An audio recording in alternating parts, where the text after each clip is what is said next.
Okay, so this is the Xiaomi 12S Ultra. It's a smartphone, sure, but I think we can all tell it's all about the camera. I mean, look at this thing. Almost half the back of the phone is this massive camera module. The first 20 pages of their website for this thing is all camera stuff before it talks about anything else.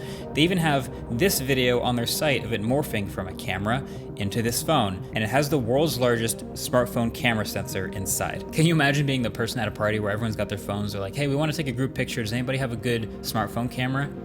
And you just, I got it. I guess what I'm trying to say is, this phone better have a great camera. So there's been quite a bit of hype around this brand new Xiaomi 12S Ultra recently, so I had to give it a shot. The headline that caught my eye about it is that it's rocking the world's largest smartphone camera with a 1-inch sensor. But a couple funny things about that. First, 1-inch sensors aren't actually 1 inch. They're a little smaller than that. I actually did a video where I talked about that. I'll break that down in the description. I'll have a link below the like button. You can check it out. But second, it's not the first smartphone with a 1-inch sensor. Matter of fact, there's been a couple before, but it is the first one with Sony's new IMX989 sensor, which is the first one built for a smartphone camera rather than repurposing a 1-inch sensor to go into a smartphone.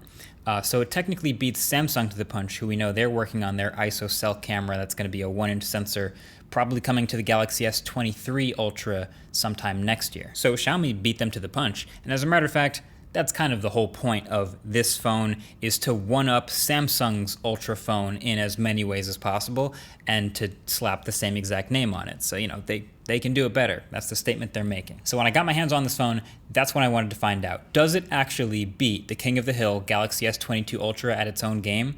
And most importantly, is it actually worth it to have the world's largest smartphone camera?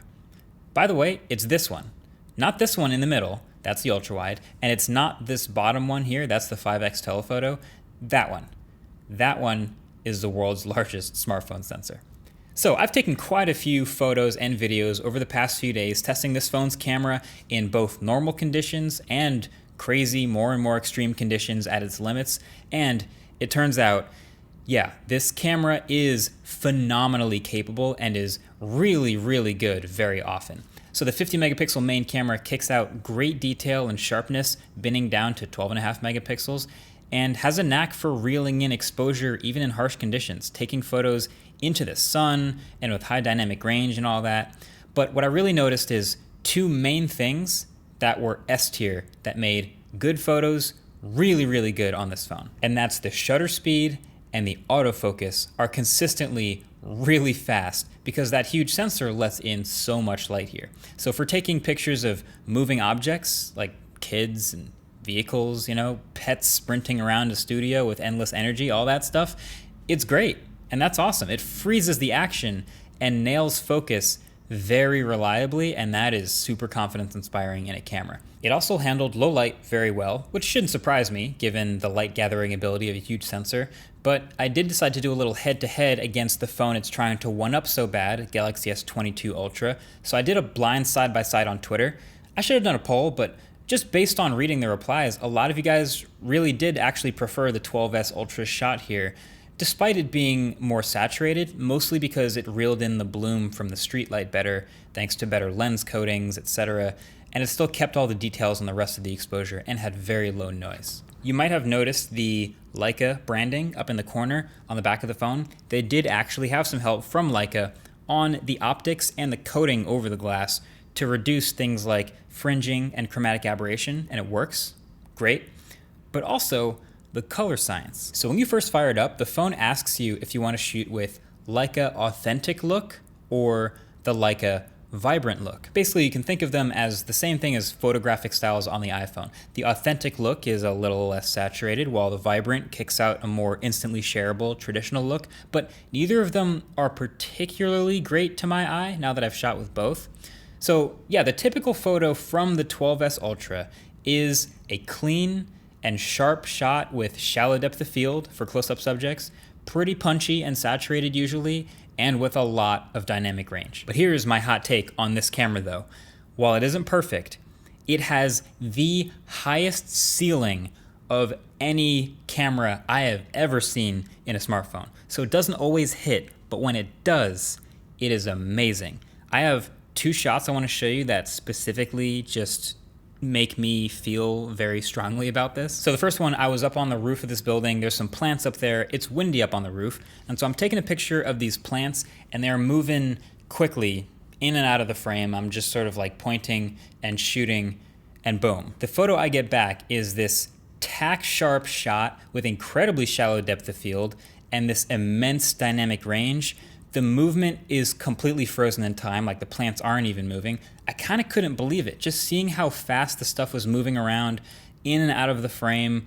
It's a shock that autofocus even worked, but it locked on, it kept it in focus, and it nailed it, and it did it again and again and over again. And then the other one is, I was at practice the other day, way out on an island somewhere. I put my cleats on, I was just about to put my phone back in my bag, but I took a photo of the ground and just like my cleats on the ground before I got up. Boom. And with this one, this isn't even a particularly difficult shooting condition, right? It's not much moving. It's just a still subject of my feet. But optically, this might be the most impressive photo I have ever seen come out of a smartphone camera. Keep in mind, there is no portrait mode here. This is normal depth of field. My cleats are tack sharp. There's a clear shallow depth of field, and you can see the slight roll-off of the blur getting stronger and stronger the further you go back in the frame. And the exposure and the contrast and the color of the entire shot are all so nice. So, you know, it's just a random off-center snap of my feet, but Jesus, from a phone? I kind of love this photo. So, I've said a lot of good things about this camera, but I also said it wasn't perfect. So it's a flagship. I'm going to pixel peep and I'm going to go through those things too. It does have some of the more classic weaknesses of a big sensor smartphone like this. So the huge sensor makes for a nice natural depth of field, which we know is awesome. It's amazing for those mid-range shots like 2 to 4 feet away. But when you get too close, it definitely starts to fringe like any other smartphone with a huge sensor. So you can get close up to a subject and there's real blur, but often part of the subject is in focus and then some of it isn't. And the blur is pretty ugly when this happens. Now, they try to combat this, like a lot of others do, by auto-switching to macro mode, which comes from the ultra-wide camera. Unfortunately, the ultra-wide camera has a dramatically different look and color science to it. It just looks so different overall, and in my opinion, it looks worse. It solves the fringing problem, but yeah, it looks worse. And then, speaking of color science, it is dramatically inconsistent between the lenses. You can easily see if you just quickly switch between them, like go from 4.9x to 5.2x, there's a pretty big difference in color, in exposure, in contrast, in everything. And the same thing happens in the ultra-wide. This is a pretty common thing with smartphones, but it's particularly bad here. And then the video footage. The videos are typically pretty good. You can shoot up to 8K 24 FPS from any of the lenses, or 4K 30, which looks pretty solid when it hits focus, especially with that rock solid image stabilization. But it has this weird bug, and it took me a minute to figure out what was going on because I'd shot a ton of videos and I was trying to understand here, so stay with me, right? So I go up to the roof again, I'm taking videos of the skyline and I see a plane and I'm gonna go, I'm gonna test this feature where I can switch between all 3 lenses while zooming through video. Cool that you can do that, right? So I pointed at the plane. And I start taking this video, and what I think I'm doing, and what I see in the viewfinder, is I zoom all the way in on the plane, and then I track it across the sky, perfectly keeping it in the center of the viewfinder. So imagine my surprise when this is the clip that comes out of the shot. It starts by zooming in on the plane, but then looks like I fell asleep while recording or something, like it totally leaves the frame. And so I literally just got the shot and then went and watched it back and I saw that it wasn't what I thought I had. I was trying to figure this out. Turns out what I believe is happening is as you're smoothly zooming in and out, switching between the 3 lenses while recording, the viewfinder is just smoothly zooming in on the primary sensor. And so when it showed me that I was keeping the plane in the middle of the frame, what it was actually doing, it was switching to the telephoto in the recording. So you can actually see while watching the footage the moment that it switches to the telephoto camera, which has a slightly different angle to it. So at the max zoom, that really adds up quite a bit. So what I'm seeing on the screen is not what I'm actually recording. This is something that I think they can fix pretty easily with software by just adjusting where the zoom happens, but it's just an odd, I don't know, it's a quirk. If you happen to be doing a lot of super zoomed in creepy videos of stuff far away, then you should know that this one might, you need to calibrate or adjust for it. But anyway, there's so much more I could go into with this camera, from the optical lens emulation from a couple old lenses to all the various modes. There's a super moon mode and a multi-video angle mode, a whole bunch of other stuff. But I think the summary with this gigantic camera on this smartphone is the hits really hit. It's hit or miss, but the hits hit hard. It is a fascinating optical experience shooting with this phone. The rest of the phone, by the way, is very much ultra. Like, again, they're taking aim directly at Samsung here. So I'm talking Snapdragon 8 Plus Gen 1 chip with 12 gigs of RAM, which is now a few months ahead of Samsung making that leap. It has a 6.7-inch 1440p 120 Hz OLED display, LTPO, which is 522 pixels per inch, with a max brightness of 1500 nits. It's a world-class display, aside from the curved sides and corners, which I'm starting to hate.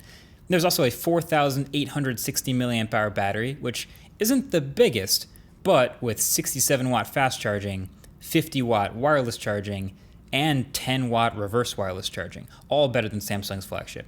The speakers are excellent and Dolby Atmos certified, and with plenty of EQ settings to match. There's a new X-axis haptic motor, which is great, and it's all wrapped in a build combining matte black metal and faux leather that's IP68 water resistant, and looks like a Minion. Just gonna be honest. Looks like a Minion. You will most likely never see this phone in real life if you live in the United States or North America, but in the regions that Xiaomi is selling it in, it goes for about $900, which again is one-upping or better than what Samsung's selling their Ultra for. So as far as their mission, I'd say mission accomplished. The Mi 12S Ultra, Xiaomi Mi 12S Ultra, is a really impressive phone. The hits hit so hard. I love this thing. Anyway, let me know what you think. That's been it. Thanks for watching. Catch you guys in the next one. Peace.